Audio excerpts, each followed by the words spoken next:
Who's there? I know it's someone. Someone's there. They opened the door. That's what woke me. I must see who it was. Who's there? They're going downstairs. What is it? What's happened? Aunt Audrey, what's the matter? Downstairs. Are you hurt? I think I'm all right. Someone came into my bedroom again. They woke me up. Oh, they couldn't have been anyone, darling. It was someone, Aunt Edna. I know it was. You must have been dreaming. I saw the door close behind them, and I rushed out. It was only a horrid nightmare. No, it wasn't. Really, it wasn't. I heard them going downstairs, and I ran after them, and then something caught hold of my ankle. Oh, I'm sure you were imagining it. No, it's someone trying to do me harm. Audrey, dear. And they're trying to drive me out of my mind.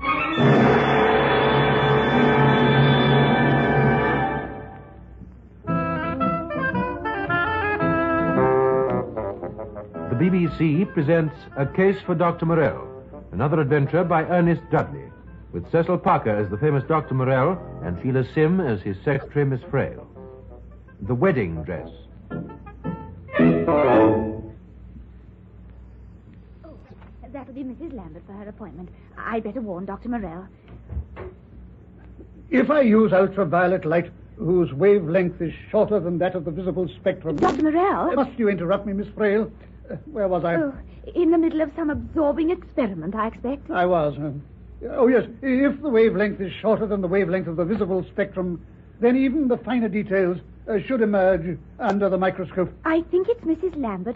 She made an appointment with you at 12 o'clock this morning. What do you mean you think, Miss Frail? Don't you know? Oh, that's her at the door, Mrs. Lambert. Are you assuming it to be her, merely because the ring at the door coincides with the time she is expected? Well, I put two and two together, yes. You'd better go and see if they do make four. Well, I thought I'd just let you know it was her. I'll go and let her in. Do, Miss Frail. Good morning. I'm Mrs. Lambert. Oh, thank goodness. Oh, I mean good morning. Dr. Morelle is expecting me. Yes, I know. Do come in, please. I'll tell Dr. Morelle you're here. Thanks. At first I had the idea that this was a case for experts in psychic research, and I nearly went to them. Why didn't you, Mrs. Lambert? I think because it was too close to my niece, and also I couldn't believe it was anything supernatural. I understand. And there is another reason. I almost invariably find that there is. Audrey is getting married on Saturday. I didn't want to start anything that might cause her any publicity.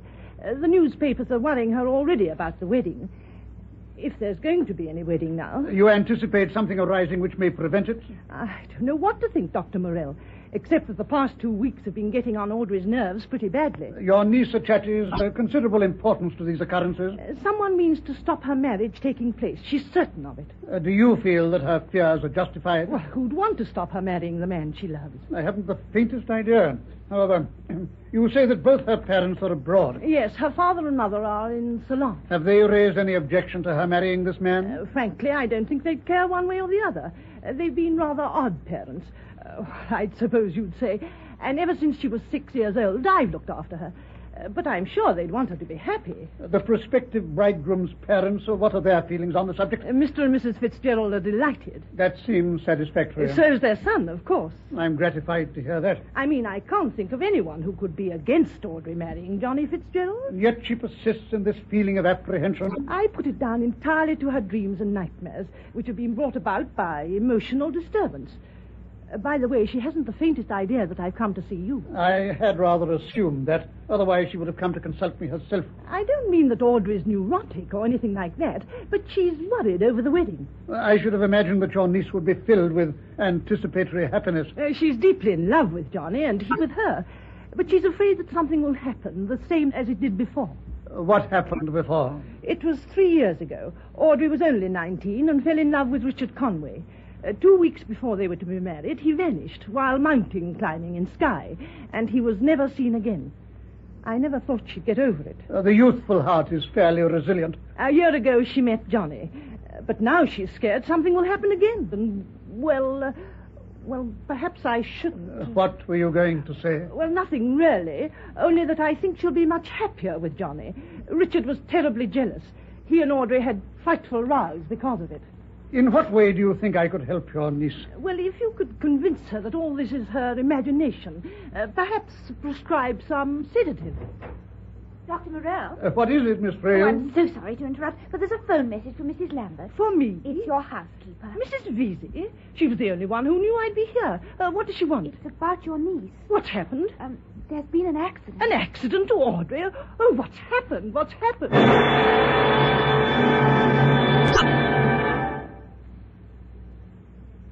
It's Mrs. Lambert here. What's happened to Audrey? She's all right. She's all right. Oh, thank heaven. It was the car in the garage. She went into the garage by the side door, and Ace was there working on the car. She thought he heard her, but he couldn't.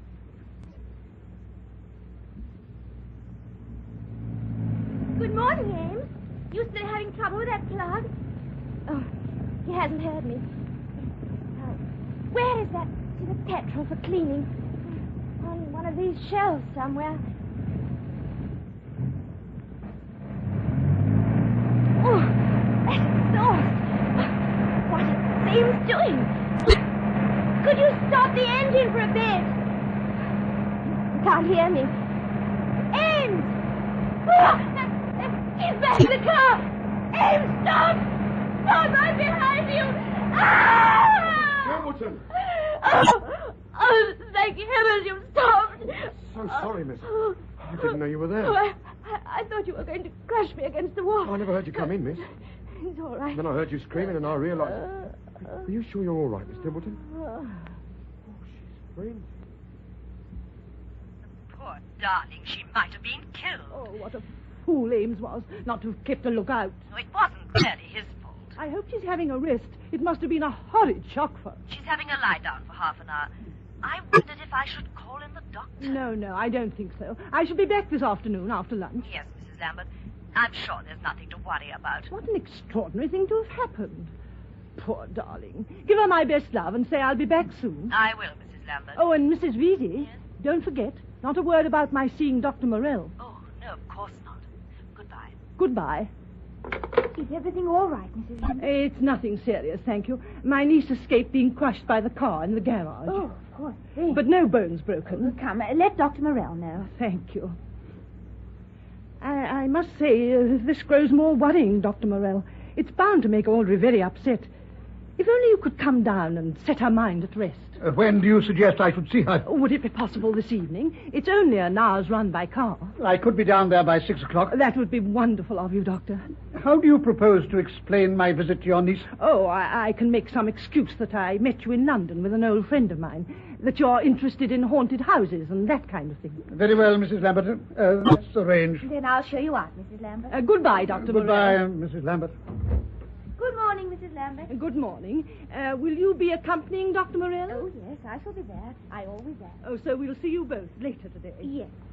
I only hope my niece won't be difficult about it. Oh, now, I shouldn't worry too much over it. She'll be all right when Dr. Morelle arrives. Frightening thing to have happened to you, Audrey. Oh, it's all right, Aunt Edna. Luckily, I wasn't hurt. Oh, I wish you'd had a longer rest. You ought to have stayed in bed until tea time. I had quite a good sleep, as a matter of fact. None of those beastly dreams. Old houses are always more frightening at night. They creak and groan, and it's so much more quiet. I'd never noticed until this last week or two. I expect that's because you're excited about everything. Oh, I wish I didn't feel that I never will marry Johnny. Oh, you mustn't say that, Audrey. You must stop talking that way. Just as if I know someone means to prevent it. Listen, darling, I've got something to tell you. What is it? You're not to be angry with me. I'm sure I've done the right thing. No, of course I won't be angry with you. I lied to you about my reason for going to London this morning. What do you mean? I went to see someone about you. About me? Oh, a doctor, you mean? Oh, Aunt, darling, what use could that be? Well, he isn't an ordinary doctor, and he's not coming down just to give you some medicine. He's coming to look at the house. The house? After all, there are such things as haunted houses, and although I'm skeptical, this is a very old place, and there may be something to it. So I thought I'd ask this doctor to come down and have a look round. Yes, but even if it is haunted, if there is some poltergeist or whatever it is, what can this doctor do about it? His name is Dr. Morelle. Oh, I've heard of him. Oh, he's quite an amazing person. He gives you such terrific confidence in him from the very first moment you meet him. Oh, it's very sweet of you, Aunt, to go to all this trouble. All I'm thinking of is your happiness. And you're going to be happy, I know, with Johnny. I know I will, too. Once I'm married to him, I know I'll be safe. That sounds like Evelyn. Evelyn! Is that you, Mother? I'm here with Audrey. Have you told her about Dr. Morelle? No, not yet. She'll be thrilled to bits. He sounds just her type. I don't think she'll stand much chance. There's a secretary, a Miss Frail. She'll be coming, too. Oh. Hello, Mother. Hello, Evelyn. Wasn't it ghastly about Audrey? That silly fool, Ames. Oh, it wasn't his fault. I always said he was too young and inexperienced and too good-looking. Oh, don't be so ridiculous, Evelyn. How did you get on in London, Mother? All right, thank you, dear. Guess who's coming to visit us this evening? I haven't a clue. Who? Great Dr. Morelle, no less. Dr. Morelle. I've heard about him. He was at that murder trial the other week. What on earth's he coming here for? I asked him to come and look at the house. Whatever for? Well, it's to do with Audrey, really. Well, what do you mean? The nightmares and dreams you've been having? Yes, Evelyn. Perhaps there may be something odd about the house which is affecting Audrey. Haunted by some evil spirit. Well, it's madly old, and I expect violent things have taken place here. And isn't that supposed to be it? What, Evelyn? Reverberations, sort of waves are given off when something violent happens and clings to the atmosphere for hundreds of years afterwards. Oh, how creepy. Of course, I don't believe in it myself, but isn't that what you mean, Mother? Well, something like that. Anyway, that's what I went to see Dr. Morelle about. Well, it could be, you know. Poor Audrey. He was very understanding, and he's coming down to see if there's anything that can be done. What time will he be here? Oh, about 6. Oh, my hair looks awful. Darling, he's coming to see Audrey, not you. Sounds very exciting. Oh, I'm sorry, Audrey. I know this must be horrible for you. It's all right, Evelyn. Perhaps he may be able to lift this shadow that seems to hang over me. There's the railway bridge ahead, Doctor. The village is the first turning on the right after that. Thank you, Miss Frail. I had already impressed the route upon my mind from the map. Oh. You don't think, Dr. Morelle, that there can be anything in this idea that Mrs. Lambert's niece is being haunted? I don't attach much importance to such a possibility. There will be some more prosaic explanation, no doubt. Doctor, what's that man want? What, Miss Frail? There. See him at the side of the road. He is waving at us to stop. Do you think we should? I see no reason why not. Well, it's dangerous stopping to give strangers a lift on a lonely road. There may be an element of risk in it sometimes, I agree. Especially if one is driving alone. I know it seems awfully mean. But in this case, as it happens, I'm not alone. You are with me, my dear Miss Frail. Oh, Dr. Morelle. He's a bit strange looking, Dr. Morelle. That awful black beard. You really must try to resist the impulse to judge by appearances. Thanks so much for stopping your car. Can we give you a lift? Oh, yes, please. Where are you going? We're on our way to the village. Oh, shall I get in the back? Oh, there's plenty of room in front. If I'm not squeezing you against your friend. Oh, I don't mind that. Where shall we drop you? I don't know. Don't know? But you must know where you want to go. Well, that's just it. I don't. Where do you come from? Well, I don't know that either. I don't even know who I am. Oh, dear. You can't remember your identity at all? No, I can't. But how did you... Well, where did you... I suddenly found myself walking across the field. It was as if I'd been walking in my sleep and woken up. I didn't know where I was, who I was, where I'd come from, or where I wanted to go. I got to the side of the road and tried to stop one or two cars, but none of them did. And then you came along. No means of identification on you? Nothing in your pocket? Only an ordinary pencil. I've got no money on me. There's only a half-empty packet of cigarettes and a box of matches. You mean you've completely lost your money? Well, I suppose it must be that. Well, what do we better do, Doctor? Oh, you're a doctor? Yes. We're driving down here on a case, as a matter of fact. What do you think I better do, Doctor? That is a fairly simple matter. Call at the nearest police station. Police? Have you any objection to that? I suppose not. Would you rather I didn't? Oh, no. Well, it's only that since I don't know who I am or anything, I also don't know what I've done. You mean you might have... Oh, dear. Exactly. For all you know, I might be a murderer on the run. Because you're suffering from what is probably a mild form of amnesia, it doesn't automatically mean that you are a criminal. No, Doctor. In any case, that is for the police to find out. I suppose so. You would be the first to wish to satisfy yourself that you're not a fugitive from the law. This is the turning for the village, Dr. Morelle. I have already observed that. It isn't very far now, and there's bound to be a police station. Oh, thank you very much. Oh, it seems awful, doesn't it? Oh, but I'm sure Dr. Morelle's right, that it's the best thing.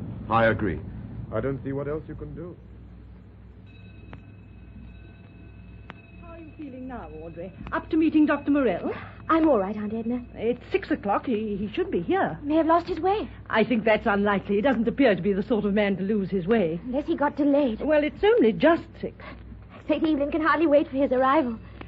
That sounds as if it'll be them. I'm sure Evelyn will have rushed to answer the door. She'll take them into the front room.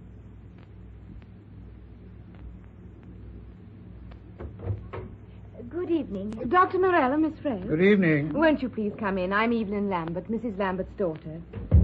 Come into the sitting room. Oh, what a wonderful old house this It's a is. bit too old, really, and much too big for us. Oh, come in here and sit down. Thank you. My mother will be here any minute. Would you like something? Sherry? No, thank you. No, thank you. There's some cigarettes here. Oh, well, I don't smoke, thank you. If you don't mind, I prefer to smoke these. Do you have them made specially for you? Well, I do, as a matter of fact. I think it must be marvelous to have one's own cigarettes made. Have they any name? The Sphinx. The Sphinx. How appropriate. Just like yours, Doctor, I'm sure. Enigmatic and inscrutable. Did you say that Mrs. Lambert knows? Evelyn. Oh, good evening, Doctor. Good evening, Miss Frail. Good evening. Good evening, Mrs. Lambert. You met my daughter, Evelyn? Yes. I hope you didn't have any difficulty getting here. No, not at all. We were delayed by having to call at the police station. Police? But what? The police, Dr. Morelle, I don't understand. Oh, it's all right, Mrs. Lambert. It was only some man on the road. Do you mean an accident? No. He stopped us, and I learned he was suffering from a form of amnesia. I drove him to the police station. He will receive medical attention, and they'll find out who he is. What an extraordinary thing. Yes, it was rather strange. There's Audrey. Dr. Morelle, this is my niece, Audrey Templeton. Good evening. How do you do, Doctor? And this is Miss Frail, Dr. Morelle's secretary. How do you do? How do you do? Dr. Morelle was just telling us that they met a man who'd lost his memory. You mean on the way here? Yes, just before we arrived at the village. Who was he? What did he look like? Audrey, why are you so interested? Because Oh, it's nothing. Seems a bit odd for someone to be wandering about like that. He was a man aged about 30, dark and wearing a beard. A beard? Oh, he's all right. We've taken him to the police station. It must be awful not to know who you are, or where you've come from, or anything about yourself. I can't imagine waking up and knowing that I didn't know who I was. Would you like Audrey to show you over the house, Dr. Morelle? Yes, of course. Will you come too, Miss Frail? I'd love to. I was saying it's very rambling and much too big for us. I think it's a marvelous old house. I shall be sorry to leave it. I've been so very happy here. Haven't I, Aunt Edna? I'm glad. You've made us very happy. We shall all be sorry when you go, too. How sweet of you, Evelyn. Dr. Morelle, will you come along? And Miss Frail? Thank you. This is my room, Doctor. Where last night you thought you saw someone who'd awakened you, as I understand from your aunt. Yes. Perhaps you'd like to describe exactly what happened. Well, I was asleep, and I found myself dreaming that someone was in the room. I woke up with a start.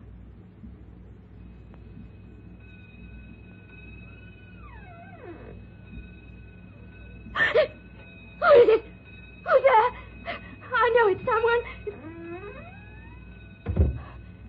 Someone's there. They've opened the door. That's what woke me. I must see who it was. Who's there? Going downstairs. What is it? What's happened? Aunt Edna. Audrey, what's the matter? I fell downstairs. Are you hurt? Oh, I think I'm all right. Someone came into my bedroom again. They woke me up. Oh, it couldn't have been anyone, darling. It was someone, Aunt Edna. I know it You was. must have been dreaming. I saw the door close behind them, and I rushed out. Oh, it was only a horrid nightmare. No, it wasn't, really. It wasn't. I heard them going downstairs, and I ran after them, and then something caught hold of my ankle. I'm sure you were imagining it. I know someone's trying to do me harm. Audrey, dear. They're trying to drive me out of my mind. Came back to bed, Dr. Morelle. Went to sleep again. Oh, what a horrid business for you. You slept undisturbed for the rest of the night? Yes. Perhaps you would show me where you fell on the stairs? Yes, of course. It's just as if some hand had gripped me by the ankle. It was 2 or 3 stairs down, Doctor.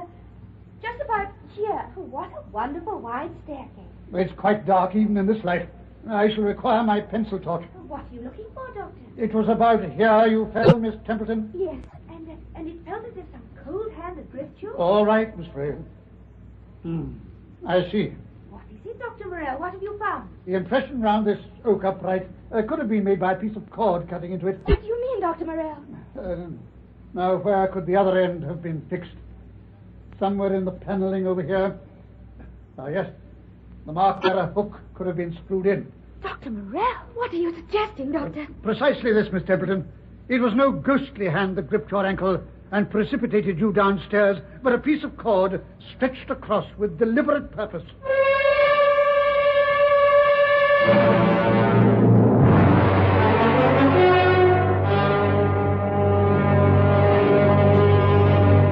So what you really mean, Dr. Morelle, is that it's someone in this house. There would appear to be no other explanation. Oh, but this is terrible. Oh, you look shaken, Miss Templeton. Sit on your bed.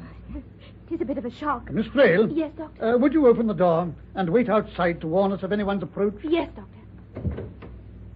I would like us to remain in your room, Miss Templeton, whilst you answer one or two questions. But there's something I'd like to tell you. It's about that man you met on the road tonight. The man who said he'd lost his memory. Why should you be interested in him? Because I know this may sound strange to you, Dr. Morelle, but Invariably, this prefaces a description of some occurrence with a perfectly logical explanation. You see, 3 years ago, I was going to marry someone else. Your aunt mentioned it to me. Oh, I see. Then you know that he was killed up in Scotland. Well, I understood that he disappeared while mountain climbing on the Isle of Skye and that his body was never recovered. I fully believed him to be dead. That's what they said, and that he got lost in the mist and he'd never be found. But I'm listening, Miss Templeton. lately, I wondered if his spirit's trying to stop me from marrying Johnny. I don't quite follow. Oh, Richard was so terribly jealous. Your aunt mentioned that too? In fact, she also mentioned that she feels happier I'm marrying someone else. Someone steady and reliable like Johnny Fitzgerald. But are you suggesting that this threat is reaching you from beyond the grave? I was wondering that, yes. Whatever one's views may be on the subject, I cannot believe that such a futile emotion as jealousy survives after death. Well, then I thought it must be ridiculous, and then I wondered if perhaps Richard wasn't dead at all, that he was alive, and for some reason or other he's hiding from me, And that you think he may be this man I encountered on the way here? It did go through my mind. I made the point that it is someone in this house who must be responsible for what has occurred. I'd forgotten that. But why can you be so sure? What time was the incident which awoke you from your sleep last night? Oh, about 12 o'clock. Who would have means of access into the house from outside? No one. Everything's locked up before we go to bed. Precisely. I see what you mean. A lonely old house. It is a routine matter to bolt and bar the doors and windows against a possible intruder, unless you suspect some secret passage. Oh, I've lived here ever since I was a child. I'd certainly have found it. But there's only Aunt Edna and Evelyn and Mrs. Vesey, the housekeeper. What about the chauffeur who reversed the car into you? No, he lives in the village. That disposes of him. To think that either my aunt or Evelyn or Mrs. Vesey... Oh, it's ludicrous. The facts are that you have not dreamt these things, nor have you suffered from hallucinations. Someone was in your room last night. Someone caused you to fall so that you might have broken your neck. Someone is determined to prevent your wedding on Saturday. What is it? It's a cupboard. It's always doing that by itself. That would appear to be your wedding dress hanging there. Yes, it only arrived this morning. Doctor. What is it, Miss Frail? Oh, the telephone's rung in the hall. Mrs. Lambert's answered it. It sounds as if it's for you. Dr. Morelle, the telephone. Oh, thank you, Mrs. Lambert. The doctor's just coming. I'll go downstairs and answer it. Well, I'll come too. This is Dr. Morelle here. Good evening, Inspector. I see. Thank you very much for letting me know. Goodbye. Oh, was that the police station, Doctor? What could they want? It's the first time we've ever had the police ring us up. I'm sorry if they disturbed you. It's rather thrilling. You may be interested to learn that they have ascertained the identity of the man with the lost memory. Who is it? No one you know, Miss Frail. Anyone we know, Dr. Morelle? Yes, is it, Doctor? Audrey! We left her upstairs. Quick, Miss Frail. Miss Templeton. Are you all right? It's horrible. Oh, Audrey, my darling, what's happened? Aunt Edna. What's wrong? The dress. Look, the dress. Your wedding dress, it's been slashed to pieces.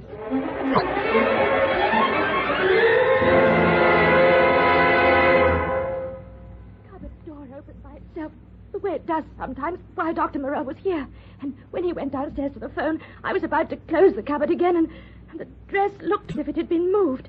I took it out to look at it, and then I saw the slashes, and oh, the shock, it was horrible. It made me scream out. Your nerves are on edge, Oh, that darling. lovely dress. What a dreadful thing to have done. What's happened? I heard someone scream. It's all right, Mrs. Vesey. Was it you, my dear? Yes, I'm afraid it was. This is Mrs. Vesey, our housekeeper, Doctor. Good evening, sir. Miss Frail. Good evening, miss. Good evening. What made you give that awful scream, my dear?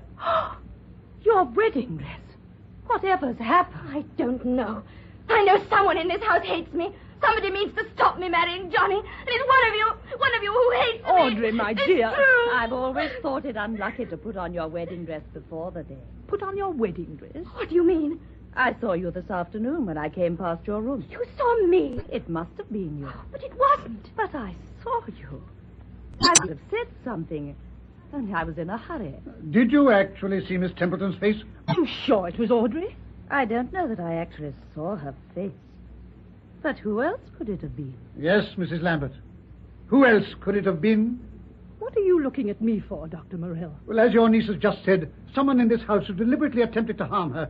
Someone means to prevent her wedding taking place at all costs. But why should I? Aunt Edna. Because whoever tried this dress on, and whom Mrs. Vesey mistook for your niece, happens to be fair-haired. Here's a fair strand of hair clinging to the veil. But this is months. You are the only one present with fair hair. Your daughter is dark. Your niece, auburn. And Mrs. Vesey is grey-haired. Who else could it be? No, it wasn't, Mother. I did it. I hated her because she was going to marry the man I loved. Evelyn! Don't try and stop me. Out of my way, Mrs. Vesey. Oh, stop her, Dr. Morelle. She's got away. You won't stop me. You won't stop me. Evelyn, come back. She's gone up to the roof. Dr. Morelle, she'll do something terrible. She'll kill us. Does that way lead to the roof? Yes. All right. You won't stop me, Dr. Morelle. You won't stop me anyhow. She'll kill herself. I know she's going to kill herself. Oh, the poor thing. She's gone. I'm going to see what's happening.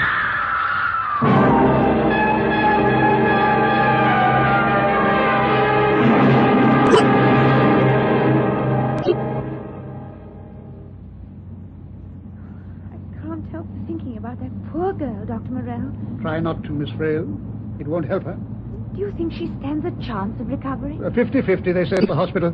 We shall know when we get back to London. The surgeon is telephoning me from the hospital. To think she bottled up that jealousy all that time over the first man and then again over the other one. I strongly suspect that her mother had some inkling of her daughter's state of mind. Then you were bluffing when you said it was her, Mrs. Vesey, saw trying on the wedding dress? I already felt certain in my mind that it must be the daughter. A motive, an opportunity. I calculated I might persuade her to confess by accusing her mother. But it was a fair hair. I saw you holding it. It was one I had removed from my shoulder, my dear Miss Frail. One of Audrey Templeton's? No, Miss Frail, one of yours. You may recall leaning somewhat close to me when I drove that amnesia case to the police station.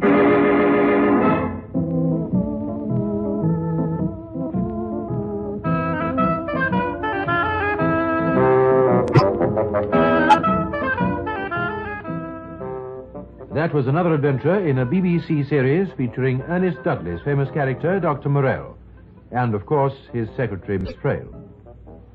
The artists taking part were Dr. Morelle, Cecil Parker, Miss Frail, Sheila Sim, Audrey Lambert, Selwyn Morgan, Evelyn Lambert, Mary Law, Mrs. Lambert, Alwyn Brooks, Mrs. Vesey, Peggy Thorpe Bates, commercial traveller, Trevor Martin. This recorded program was produced by Leslie Bridgemont.